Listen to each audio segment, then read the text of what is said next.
அன்பான தேவனுடைய பிள்ளைகளே,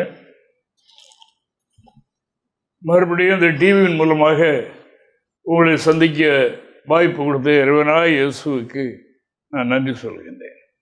தேவனுக்கு மகிமை. இப்பொழுதும் கர்த்தர் கொடுத்த வார்த்தைகளை நாம் தியானிக்கிறதுக்கு முன்னால் ஒரு ஜெபம் பண்ணுவோம். நம்முடைய ஆண்டவரே, ஸ்தோத்திரம்பா, உங்களுக்கு ஸ்தோத்திரம். மண்மக்கள் மேல் பாராட்டிய அன்புக்காய் ஸ்தோத்திரம். கர்த்தாவையே துதிக்கிறோம் சுவாமி. கர்த்தாவே, இந்த கடைசி காலத்தில் இருக்கிற எங்களுடைய கரத்தில் நம்முடைய வேதத்தையும் எழுதி தந்தீர் சுவாமி. அதற்காக உமக்கு நன்றி சுவாமி. கர்த்தாவே, சோதரி, நம்முடைய சத்திய வேதம் எங்களை தினமும் கர்த்தாவே நம்முடைய சத்திய பாதையில் நடத்துகிறதற்காக உமக்கு நன்றி. இந்த வேளையிலும் கர்த்தாவே நீர் தருகின்ற வார்த்தையை சொல்வதற்காக கடந்து வந்திருக்கின்றோம். வார்த்தையில் கர்த்தாவே வல்லமை உண்டாகட்டும். பால் சாரமேற்றப்பட்ட வார்த்தையாக இருக்க உதவி செய்ய வேண்டும் என்று கெஞ்சுகிறோம். கேட்கின்ற உள்ளங்களிலே மனித சத்தமாக இல்லை, தெய்வ சத்தமாய் விளங்கும்படியாக ஆண்டவர் உதவி செய்யுமப்பா. ஆமீன். கர்த்தாவே ஸ்தோத்திரம். வார்த்தையை அனுப்பி வார்த்தையின் வல்லமையினால் குணமாக்குகிற தேவன், வார்த்தை கேட்கின்ற ஒவ்வொருவருடைய வாழ்க்கையிலும் இருக்கிற கட்டுகள், தீமைகள், ஆதிவனை போராட்டங்கள், குறைவுகள், நெருக்கங்கள் அகன்று போகும்படியாக ஜெபம் பண்ணுகின்றோம். நாமத்தை மேம்படுத்தும், ஆசீர்வதியும், கிருபையாரும் இயேசுவின் மூலம் ஜெபிக்கிறோம் பிதாவே. தேவனுக்கு மகிமை உண்டாவதாக. சத்தத்தை கேட்கின்ற அன்பான தேவனுடைய பிள்ளைகளே, நாம் இன்று பார்க்க போகிற காரியம் என்ன என்றால்,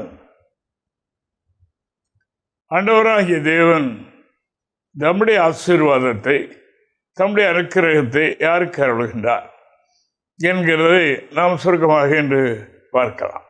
தேவனுக்கு மகிமை உண்டாவதாக. உலகத்தை ரட்சிக்க வரப்போகிற இயேசு கிறிஸ்துவை பற்றி தீர்க்கதரிசிகளின் மூலமாக முன்னமேது அறிவிக்கப்பட்டதாக வேதம் சொல்லுகின்றது. அது காலத்தையும் அந்த காலத்தின் நேரங்களும் அறிவித்திருக்கலாம். ஆனபடியினால அந்த நாட்களில் இப்படி பிரசங்கிக்கப்பட்டது.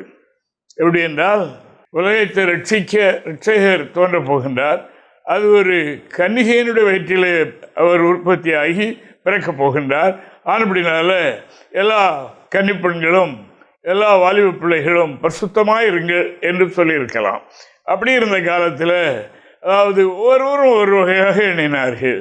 அவர் யூதருக்கு ராஜாவாக அவர் தோன்றப் போகிறார் என்னும் அறிந்து, அதாவது அப்படி என்றால் நாங்கள் தான் பணக்காரர்கள், எங்களுடைய வீடு தான் வசதியாக இருக்கின்றது, அவர்கள் வருகின்ற குதிரைகள், வாகனங்கள் நிறுத்துவதற்கு எங்களுக்குத்தான் இடம் இருக்கிறது என்று ஒவ்வொருவரும் ஒரு வகையாக எதிர்பார்த்தார்கள். பார்த்திருக்க முடியும். தேவனுக்கு மகிமை உண்டாவதாக. அப்படி எண்ணிக்கொண்டிருந்த போது இங்கே ஒரு ஏழை, ஒரு அடிமை போன்ற ஒரு பெண், ஒரு ஏழை பெண், அதுவும் அதாவது இந்த காலத்தில் காணப்படுகின்றது. ஆண்டவராகிய தேவன் அதாவது எங்கே பார்க்கிறார், அவர் எங்கே வாசம் பண்ணுவார், யார் மூலமாக வெளிப்படுவார் என்பதை நாம் இந்த சத்தியத்தின் மூலமாக அறிய முடிகின்றது. அப்படி இருக்கும்போது ஒரு ஏழையினுடைய இருதயத்தை அறிந்த தேவன் அந்த ஏழையினுடைய வயிற்றிலே அவர் தோன்றினார். தோன்றி அவர் வெளிப்பட்டார் என்று நாம் காணுகின்றோம்.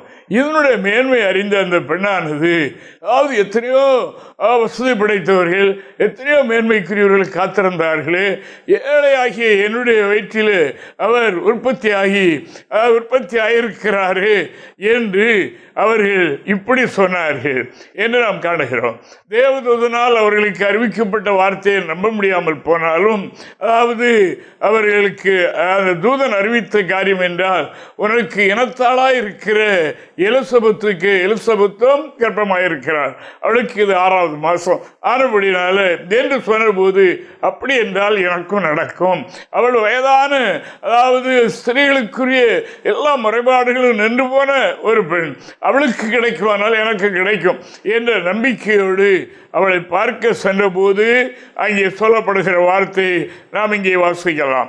தேவனுக்கு மகிமை உண்டாவதாக. லூக்கா 1ஆம் அதிகாரம் 48வது வாக்கியத்தை நாம் வாசிப்போம். இந்த அம்மா என்ன சொல்லுகிறார் பாருங்க. என்ன ஏன் நோக்கி பார்த்தார், என்னிடத்தில் ஏன் உதயமானார், என்ன ஏன் தெரிந்து கொண்டார் என்பதற்கு அவர்கள் சொல்லுகிற வார்த்தை இதுவாயிருக்கிறது. வாசிக்கலாம். அவர் தம்முடைய அடிமையின் தாழ்மையை நோக்கி பார்த்தார். அவர் அடிமையின் தாழ்மையை நோக்கி பார்த்தார். இதோ இது முதல் எல்லா சந்ததிகளும் என்னை பாக்கியவதி என்பார்கள். தேவனுக்கு மகிமை உண்டாவதாக. உலகத்தை ரட்சிக்க வெளிப்பட போகிற தேவகுமாரன் என்னுடைய வயிற்றிலே உற்பத்தியானதுடைய காரணம் என்ன? நான் தேவனுக்கு முன்பாக தாழ்த்தினேன். இது முதல் எல்லா ஜனங்களும் என்னை பாக்கியவதி என்று சொல்வார்கள் என்று சொன்னதாக நாம் இங்கே பார்க்கிறோம். பாருங்கள், மத்தேயு சுவிசேஷம் 1ஆம் அதிகாரம் 21 முதல் 23 வரைக்கும் உள்ள வசனங்களை நாம் வாசிக்கும் போது இங்கே என்ன பார்க்கிறோம் என்றால், தேவனுக்கு மகிமை உண்டாவதாக அங்கே அதாவது தீர்க்கதரிசியின் மூலமாக உரைக்கப்பட்ட வார்த்தை என்று எழுதியிருக்கிறதை நாம் இங்கே பார்க்கலாம். வாசிப்போம். அவள் ஒரு குமாரனை பெறுவாள், அவருக்கு இயேசு என்று பெயருடையாக, ஏனெனில் அவர் தமது ஜனங்களின் பாவங்களை நீக்கி அவர்களை ரட்சிப்பார். கர்ப்பவதி ஆகிய ஒரு குமாரனை பெறுவாள், அவருக்கு இயேசு என்று பெயரிட வேண்டும், ஏனென்றில் அவர் தமது ஜனங்களின் பாவங்களை நீக்கி அவர்களை ரட்சிப்பார் என்று எழுதியிருக்கிறதை நாம் இங்கே காணுகிறோம். தேவனுக்கு மகிமை உண்டாவதாக. அதாவது கிழக்கிலே ஒரு நட்சத்திரம், விசேஷமான ஒரு நட்சத்திரம், வால் நட்சத்திரம் தோன்றும். அந்த காலத்தில் யூதருக்கு ராஜாவாக அதாவது இரட்சகர் தோன்றுவார் என்று தீர்க்கதரிசிகள் சொன்ன வார்த்தையை வைத்துக் கொண்டு அவர்கள் கேட்டார்கள். இந்த நாட்களில் அதாவது இந்த ராஜா பிறக்கணுமே என்று கேட்டார்கள் என்று நாம் காணுகின்றோம். அப்படி என்றால் பெண்களுடைய எதிர்பார்ப்பெல்லாம் என்ன? வசதி படைத்த இடத்தில்தான் அந்த ராஜாவாக தோன்றுகிறவர் அங்கேதான் அவர் பிறக்க முடியும் என்று எண்ணி அப்படிப்பட்ட கன்னிகள் எல்லாம் எதிர்நோக்கி இருந்திருப்பார்கள். ஆனால் ஆண்டவர் பார்க்கின்ற இடம் எங்கே பாருங்கள். அதாவது ஒரு அடிமை, ஒரு தன்னை தாழ்த்துகின்ற ஒரு கன்னிகையை அவர் தெரிந்து கொண்டார் என்று நாம் காணுகின்றோம். ஆண்டவராகிய தேவன் யாருடைய தங்குவார், யாருடைய உள்ளத்தில் அவர் வருவார் என்பதை நாம் அறிந்து கொள்வதற்கு இந்த வசனம் இன்று நமக்கு தரப்படுகின்றது. அதாவது தாழ்மை உள்ளவர்களை ஆண்டவர் இக்காலத்தில் அவர் தேடுகின்றார். 2 நாளாகமும் 16ஆம் அதிகாரம் 9வது வாக்கியத்தை நாம் வாசிக்கும் போது கர்த்தருடைய கண்கள் என்ன பண்ணுகிறதா? அதாவது பூமி எங்கும் உலாவிக்கொண்டே இருக்கிறதா, பூமி எங்கும் சுற்றி கொண்டே இருக்கிறதா. எதற்காக? தம்முடைய வல்லமையை வெளிப்படுத்த, தம்முடைய மகத்துவத்தை வெளிப்படுத்த. அதாவது இப்படி தன்னை தாழ்த்துகிறவர்கள் எங்கே இருக்கிறார்கள் என்று அவருடைய கண்கள் பூமி எங்கும் உலாவுகின்றது. ஒரு மனிதன் மேன்மை அடைய, ஒரு மனிதன் தெய்வீக ஞானத்தை அடைய, தேவனிடத்திலிருந்து கொடுக்கப்படுகிற ஐஸ்வர்யம், மகிமை, அதாவது அப்படிப்பட்டவைகளை பெற்றுக்கொள்ள அவரில் இருக்க வேண்டிய நிலைமை என்ன என்று இன்று மக்கள் அறியாமல் இருக்கின்றார்கள். நான் அதிகப்படியாக அதாவது ஜெபம் பண்ணுகிறேன், அதிகப்படியாக கடவுளுக்கு என்று செய்கிறேன் என்று சொல்லி அதாவது தன்னை மேன்மையாக எண்ணிக்கொண்டு அப்படி இருக்கிறதுனால அல்ல. அதாவது அவைகள் உண்டு, ஆனால் அவைகள் செய்ய இயலாமல் இருந்தாலும் தன்னை தாழ்த்துகிறவர்கள் யார், தன்னை மனத்தாழ்மை உள்ளவர்கள் யார்? அங்கேதான் ஆண்டவர் குடியிருக்கிறார், அங்கேதான் வாசமாக இருக்கிறார், அங்கிருந்தார் இரட்சகர் வெளிப்படுகின்றார் என்று வேதம் சொல்லுகிறது. வாசிக்கலாம். தம்மை பற்றி உத்தம இதயத்தோடு இருக்கிறவர்களுக்கு தம்முடைய வல்லமை விளங்க பண்ணும்படி கர்த்தருடைய கண்கள் பூமி எங்கும் உலாவிக் கொண்டிருக்கிறது. தேவனுடைய பரிசுத்த நாமத்திற்கு மகிமை உண்டாவதாக. உத்தமமாக யார் தன்னை தேடுகிறார்கள் என்று அதாவது பார்க்கும்படியாக, அவரிடத்தில் தன்னுடைய வல்லமையை வெளிப்படுத்த முடியாக, மகிமை மகத்துவத்தை வெளிப்படுத்த முடியாக, தன்னுடைய ஞானத்தை வெளிப்படுத்த முடியாக, பராக்கிரமத்தை வெளிப்படுத்த முடியாக, தெய்வீக சுவாபத்தை வெளிப்படுத்த முடியாக அவருடைய கண்கள் பூமி எங்கு உலாவிக் கொண்டே இருக்கிறதா. பூமிக்கு எங்கே உலாவுகிறது? அவர்தான் தேவன். அவர் பரலோகத்தில் இருக்கின்றார். அவருடைய கண்கள் பூமி எங்கும் பார்க்கக்கூடிய அளவுக்கு அவ்வளவு மகிமை நிறைந்த பிரகாசமுடையதாக அது இருக்கிறது என்று நாம் காணுகிறோம். அவர்தான் தேவன். தம்மை பற்றி உத்தம இருதயத்தோடு இருக்கிறவர்களிடத்தில் தம்முடைய வல்லமை விளங்க பண்ணும்படியாக கர்த்தருடைய கண்கள் பூமி எங்கு உலாவிக் கொண்டே இருக்கிறதா. அருமையான அருமையான தேவனுடைய பிள்ளைகளே, ஆண்டவராகிய தேவன் உத்தமர்களை தேடுகின்றார், தாழ்மை உள்ளவர்களை தேடுகின்றார். நம்முடைய இருதயமும் அமிதமாக உத்தமமும் சமயமாக இருக்கிறதோடு கர்த்தருக்கு முன்பாக முன்பாக நம்மை தாழ்த்தி, மனிதர்கள் மத்தியிலே நம்மை தாழ்த்தி அமிதமாக தாழ்மை உள்ளவர்களாக நாம் காணப்படும் போது ஆண்டவர் தம்முடைய வல்லமை, தம்முடைய மகிமை, மகத்துவத்தை அவர் நமது மூலமாக வெளிப்படுத்த விரும்புகிறார். சாலமன் சொல்லுகிறார் பாருங்க, நீதிமொழிகள் 11ஆம் அதிகாரம் 2வது வாக்கியத்தில் அவர் சொல்லும்போது அவர் இப்படி சொல்லுகிறார் பாருங்க, தாழ்மை உள்ளவரிடத்தில் என்ன உண்டாம்? ஞானம் உண்டு. வாசிக்கலாம். அகந்தை வந்தால் இலச்சையும் வரும், தாழ்ந்த சித்தை உள்ளவரிடத்தில் ஞானம் உண்டு. அகந்தை வந்தால் லட்சம், வெட்கம், அவமானம் வந்துவிடும்.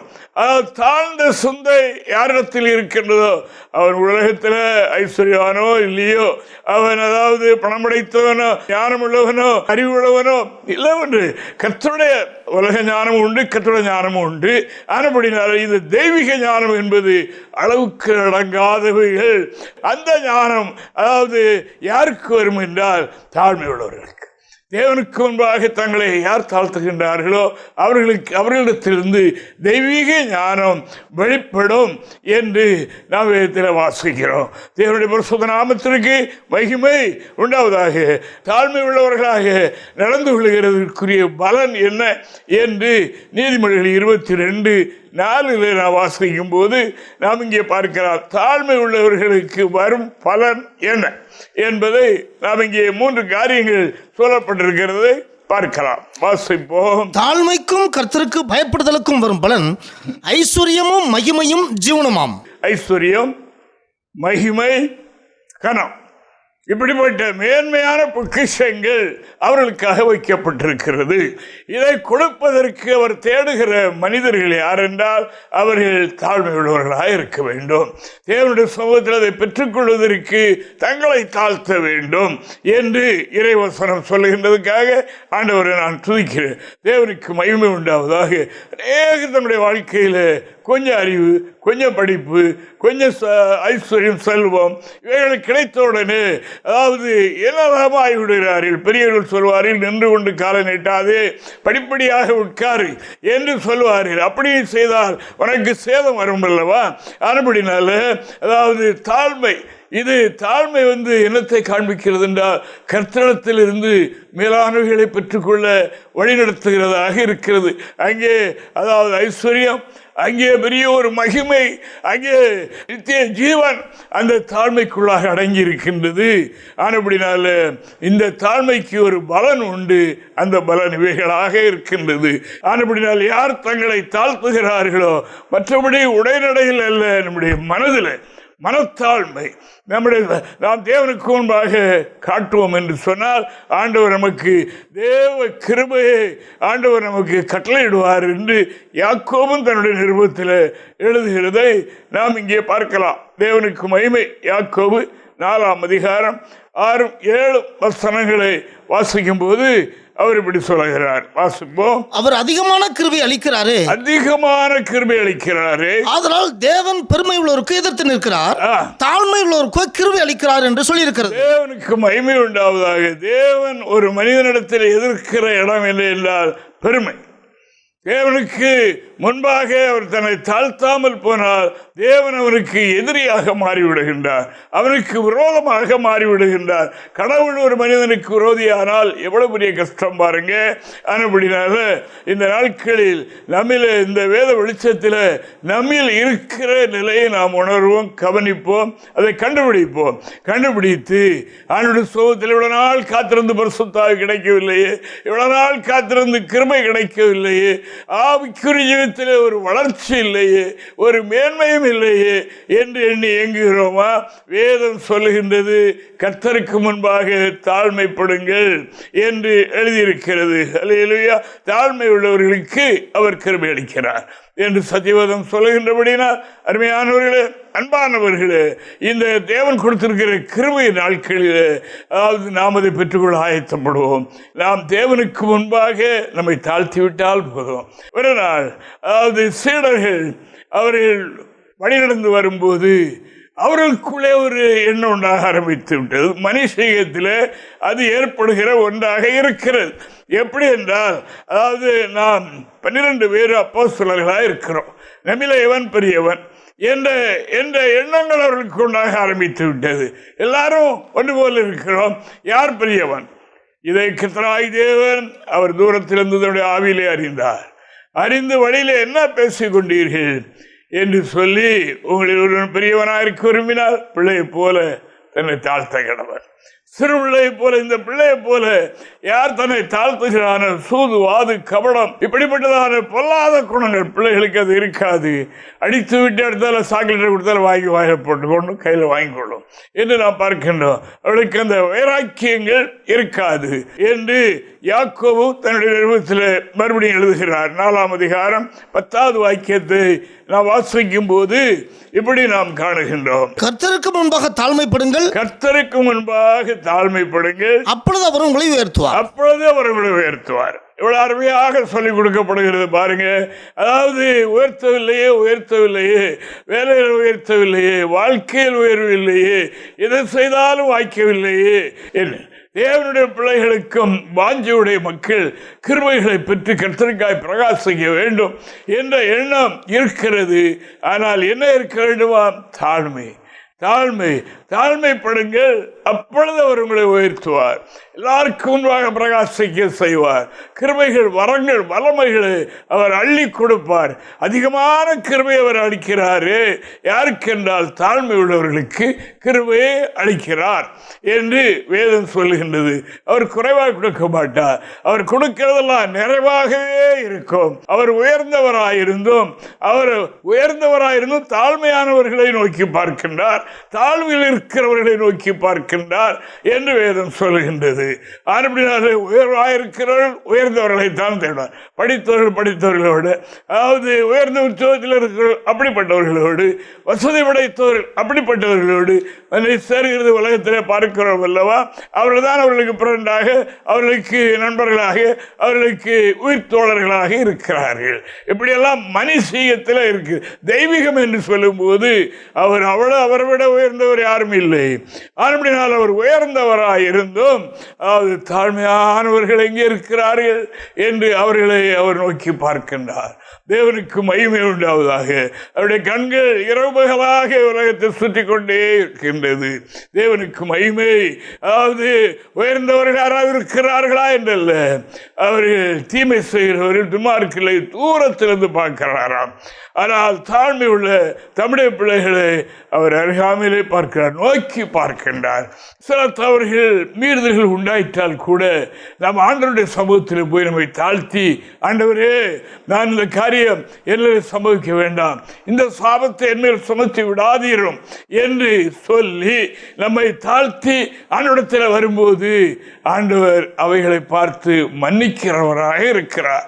ஆண்டவர் இரக்கம் செய்கிறவராக இருக்கிறார். ஒரு சாபத்தை கூறியிருந்தாலும் அதை அவர்களுக்கு மாற்றுகிறவராக இருக்கிறார். தாழ்மை என்பது ஒரு பெரிய, அதாவது கிருபை, ஒரு பெரிய காரியம். கர்த்தர் எதிர்பார்க்கிற ஒரு முக்கியமான காரியமாக அது இருக்கிறது.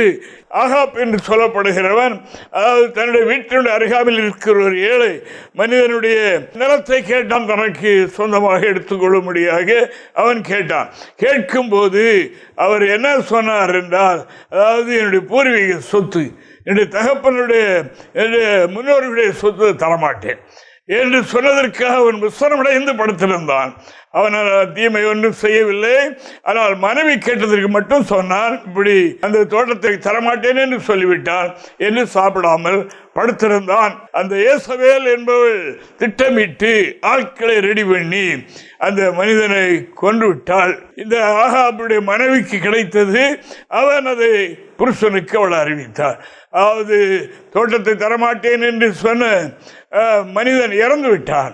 ஆனபடினால் நீ போய் அந்த இடத்தை சொந்தமாக்கி கொள்ளும் என்று சொன்னால் உடனே போய் அந்த இடத்தை சுற்றி பார்க்கிறார். அவனுடைய வார்த்தை எலியாவுக்கு உண்டாயிற்று. இப்படி சம்பவங்கள் நடந்தது, நீ போய் எச்சரிப்பு கொடு, சாபத்தை கூறு என்று அனுப்பினார். அனுப்பும்போது அவனுக்கும் அவருடைய குடும்பத்தில் மனைவி, பிள்ளைகள் எல்லாருக்கும் சாபம் கூறப்பட்டது. அந்த ஆகாப் தேவனுடைய சமூகத்தில் போய், ஆண்டவரே நான் தெரியாமல் என்னுடைய வாழ்க்கையில் நடந்து விட்டேன், செய்து விட்டேன், எனக்கு இதை மன்னிக்கணும் என்று அவன் தாழ்த்தினான். தேவ சமூகத்தில் அவன் மன்றாடினான்.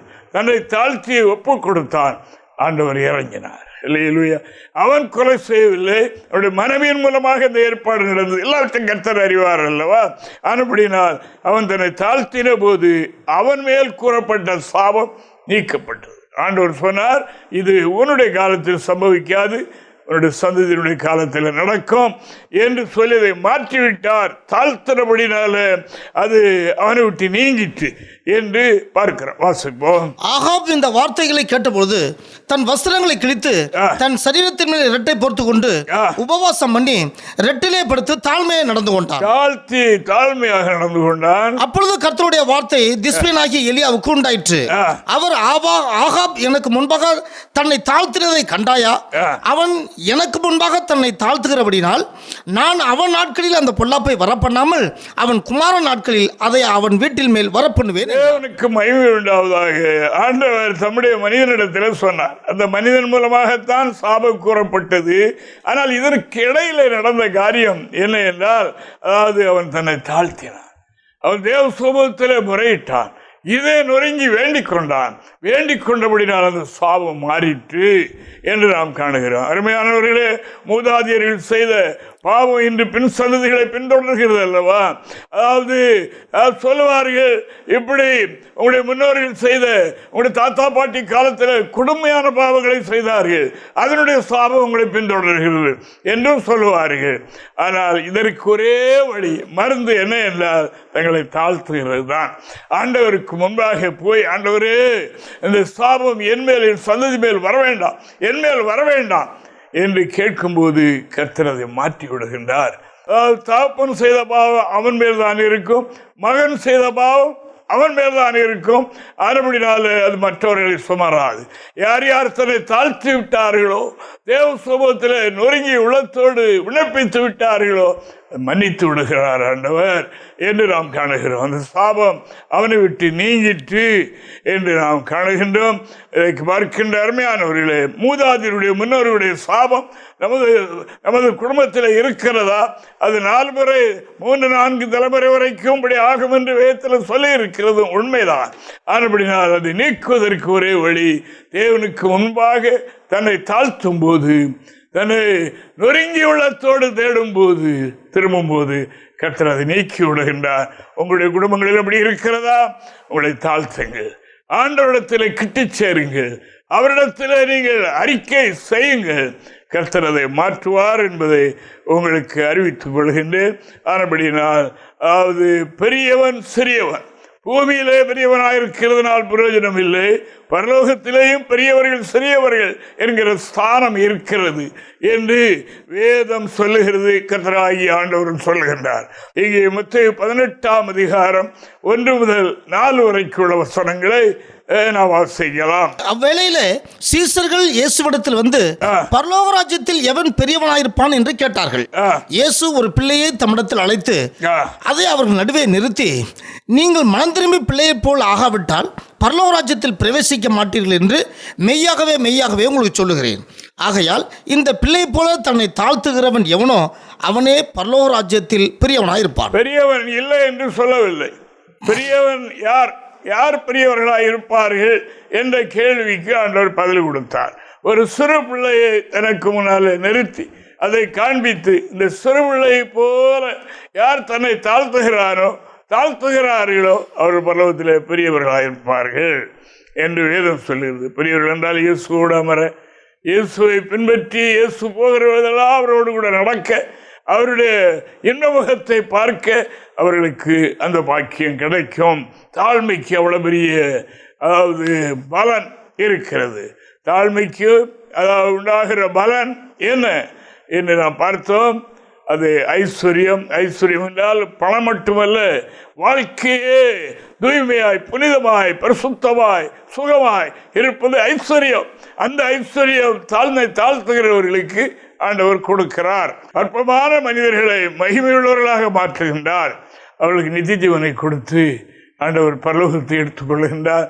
அவர்களை பரலோகத்திலும் பெரியவர்களாக வைக்கிறார் என்று சத்திய வேதம் சொல்கின்றபடினால் ஆண்டவரை நான் சோத்தரிக்கிறேன். வார்த்தை கேட்கின்ற அருமையானவர்களே, வார்த்தையை கேட்டுக்கொண்டிருக்கிற அன்பர்களே, உங்களுக்கு சொல்லப்படுகிற கர்த்தருடைய வார்த்தை என்ன என்றால், மரியாளை போல அடிமையின் தாழ்மையை நோக்கி பார்த்தார்.